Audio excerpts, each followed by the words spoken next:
ishlaganmiz. Bitta masalada paydo bo'ladiki, remont masalasi bo'yicha yana shu narsani takrorlab o'tamanki, davlatimiz tomonidan yangi o'quv yiliga tayyorgarlik uchun umumiy 13 ta tuman shahar hududlariga 6,5 milliard so'm pul mablag' ajratilgan. Endi savol bo'ladi. Shu pullar ajratilgan bo'lsa, nimaga yana ota-onalardan pul yig'iladi degan savol bor. Bitta masalani takror aytishimiz kerak. Ota-onalarni men o'sha aprelni boshidan boshladim. Pul yig'maylik. Qaysidir maktab direktoridan agar pul yig'ma, Romitanda 2-3 ta ta'lim muassasasi rahbarlariga ishni olib tashladi. Majbur olib. Xabarimiz bor.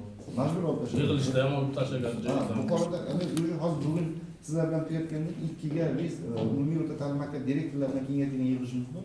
Shu masala bo'yicha. Chunki men so'rayapmiz.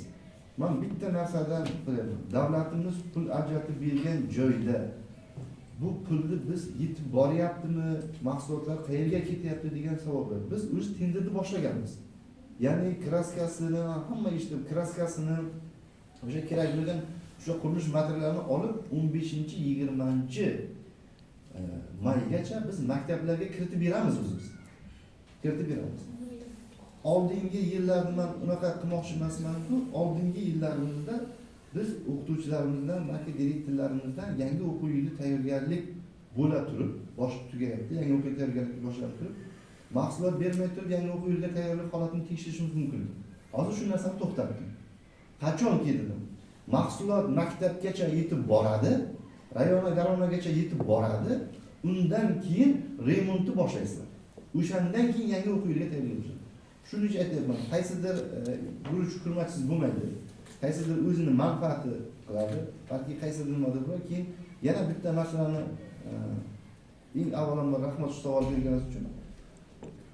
Har bitta sinfda o'zining Telegram gruppasi bor.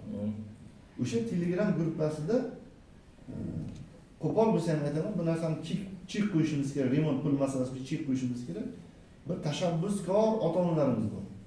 Tashabbuskor ota-onalarimizga qaysidir o'qituvchi aytishi mumkindir, qaysi maktab direktori aytishi mumkindir. Siz bosh bo'lib, siz shuni tashkillashtiring bizga deyish mumkindir. O'qituvchi bilan sinf rahbari bu yoqqa chetga turadi, lekin biz aralashmaymiz. O'qituvchilarni, ota-onalarni o'zi qilyapti bu remontni. Boshlangan o'sha. Ha, shunaqa narsani matbuot anjumanining foydasi shuda. Foydasi shu. Tashabbuskor ota-onalar boshlaydigan, ha, sinfda remont qilamiz yoki sinfga boshqa bir jihoz olamiz, kulir olamiz, konditsioner olamiz, davay pul yig'aylik degan narsa mutlaqo bu mumkin bo'lmagan narsa. Bog'chalarda ham bor. Ha, mumkin, mutlaqo mumkin bo'lgan narsa. Men o'zi asli birinchi savolni shundan boshlaysizlar, chunki hozir dolzarb bo'lgan masala bo'lganligi uchun Rahmat aka, shu masalada boshlaysizlar deb o'tirganmiz. Asli shu masalada boshlaysizlar deb o'tirgandim. Chunki bu narsaga chek qo'yishimiz kerak. Avval yo'qdir, balki. Men buni bilmayman. Avval yo'qdir, lekin hozir takror aytamanki, maktab umumiy o'rta ta'lim maktabini ham, maktabgacha ta'lim tizimini ham yangi o'quv yiliga tayyorlash bo'yicha remont masalasi uchun mablag' yetarli, ota-onalarning pul yig'ishi mutlaqo kerak yo'q. Tashabbuskor qo'shnilar ichidagi tashabbuskor ota-onalarga ham aytmoqchiman. Agar xuddi shunday majbur bo'lamiz ayrimlariga, o'sha huquqni tartibot idoralariga berishga majbur bo'lyapmizki, shunaqa narsa ayrimlarni nima uchun biz ayrimlarni o'rnak qilib katta kengaytirilgan yig'ilishlarga 500-400 kishi yig'ilishlarga katta rahbarlarni ishdan olib tashlayapmiz. Sababi nima? Sababi shu pulni berishga imkoniyati bo'lgan o'quvchilar bor. Ota-onalar bor. Shu pulni imkoniyati yo'q ota-onalar bor. Bitta oilada 4 ta 5 ta farzandi bor, maktabda o'qiydigan ota-onalar bor. Bu bolalarni bu ota-onalar nima uchun qiladi? Bizga ta'lim bepul deb aytilgan. Belgilab qo'yilgan. Darsligi ham bepul, boshqasi ham bepul, hammasi bepul. Davlatning tomonidan hammasi kafolatlangan.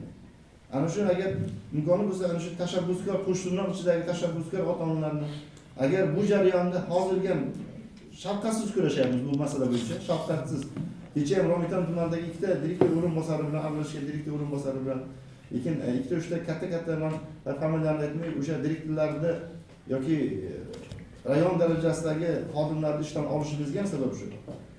Mablag' bo'lib turib, sharoit qilib beradigan bo'lsa, biz bilmabmiz degan savol beradi ayrim maktab direktorlari yoki maktabgacha ta'lim. Biz bilmabmiz. Nahotki maktab direktori bo'lib turib, maktabda nima bo'layotganligini bilmasligi mumkin. 6,5 milliard so'm yangi o'quv yiliga pul ajratish bu kam mablag' emas. Bunga yangi maktab qursa bo'ladi kerak bo'lsa. Hammasiga bo'lyapti bu masala bu. Bitiruv kechasi